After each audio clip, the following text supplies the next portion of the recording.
మిగతా ఇద్దరు గెస్టులు కూడా ఉన్నారు. మనం శుంకర కృష్ణవేణి గారు జాయిన్ అయ్యారు, ఆవిడతో మాట్లాడదాం. కృష్ణవేణి గారు నమస్తే అండి. నమస్తే అండి లక్ష్మీనాథ్ గారు, మీకు అలాగే ప్యానెల్ ఉన్నటువంటి ఇతర సభ్యులకు కూడా నమస్కారం అండి. కృష్ణవేణి గారు కూడా నమస్కారం. ఎస్, కృష్ణవేణి గారు, రోజా గారు మాట్లాడిన పద్ధతి ఇంకా తీరు మారట్లేదు, ఎట్లా పడితే అట్లా మాట్లాడుతున్నారని చెప్తున్న మాటల్లో వాస్తవం ఉందంటారు. రోజా గారు ఈ రకంగా మాట్లాడడానికి ప్రధాన కారణం అంటే ఆవిడ ప్రధానంగా ఎంపీపీల వేరే పార్టీకి చేంజ్ అవుతున్న తీరుపై ఆవిడ మాట్లాడిన విధానాన్ని ఏ రకంగా చూస్తారు మీరు?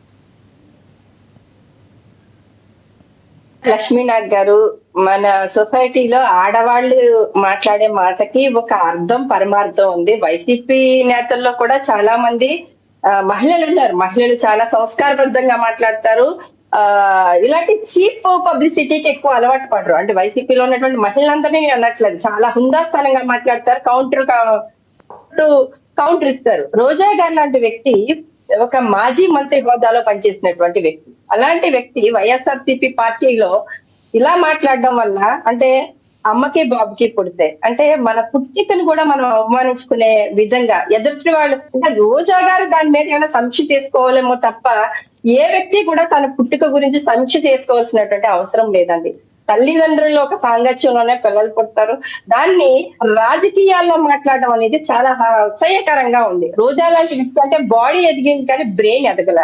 అంటే మాదిరేది పవన్ కళ్యాణ్ గారికి బుర్ర లేదని చెప్తుంది. అసలు మైండ్ దొబ్బునోళ్ళు మాత్రమే ఇలాంటి మాటలు మాట్లాడతారు రాజకీయాలు. అంటే అక్కడ వైఎస్ఆర్సీపీ పార్టీ నుంచి పోటీ చేస్తున్నటువంటి మాజీ మంత్రిగా ఉన్నటువంటి వ్యక్తి నగరీ నియోజకవర్గంలో పోటీ చేస్తే ఏ రకంగా రోజా అక్కడ ఓటమి పాలైందన్నది క్లియర్ గా తెలుసు ప్రజలందరికీ కూడా. అంటే ఈ రోజు క్యాడర్ ని కాపాడుకోలేక దాన్ని డైవర్ట్ చేయడం కోసం ఇవాళ రోజా ఆడుతున్నటువంటి ఒక జగన్ నాటకం అనుకోవచ్చు. అంటే రోజారెడ్డి గారికి జగన్మోహన్ రెడ్డి గారి ఆశీస్సులు ఎప్పుడు దండుగా ఉంటాయి కాబట్టి ఎప్పుడు ఆమె ఏం మాట్లాడినా సరే గాని సమర్థిస్తారు తప్ప, ఒక అసమర్థుల్లాగా జగన్మోహన్ రెడ్డి సమర్థిస్తారు తప్ప దాన్ని తప్పని చెప్పి క్యాడర్ కి ఒక క్రమశిక్షణ నేర్పలేనటువంటి నాయకుడు ఎవరన్నా ఉన్నారు రాజకీయ పార్టీల్లో అంటే అది వైఎస్ఆర్సీపీ పార్టీకి సంబంధించినటువంటి జగన్మోహన్ రెడ్డి గారు అనే చెప్పాలి. అంటే మన సోదరులు చెప్పారు, మోహన్ రెడ్డి గారు రోజా గారు విషయం గురించి, అంటే మిగతా వాళ్ళు బూతులు మాట్లాడేదా, చంద్రబాబు నాయుడు గారు మాట్లాడారు, వాళ్ళు మాట్లాడారు. అంటే కొడాల నాని గారి దగ్గర నుంచి చూసుకుంటే, పేరు నాని దగ్గర నుంచి చూసుకుంటే, రోజారెడ్డి దగ్గర నుంచి చూసుకుంటే, శ్రీరెడ్డి దగ్గర నుంచి చూసుకుంటే ఒక చెప్పలేమండి వీళ్ళ చరిత్ర. ఆల్రెడీ బోర్గడ్డ అనిల్ దగ్గర నుంచి చూసుకుంటే, వీళ్ళందరినీ కోసాని కృష్ణమురళి దగ్గర నుంచి చూసుకుంటే, ఒక మీరు చెప్పిన అందరి పేర్లు కృష్ణవేణి గారు, మీరు చెప్పిన అందరి పేర్లు ఓకే, కానీ ఈ బోరుగడ్డ అనిల్ కానీ లేదంటే ఈ శ్రీరెడ్డి కానీ మా పార్టీతో సంబంధం లేదని ఇప్పుడు చెప్తున్నారు వాళ్ళు.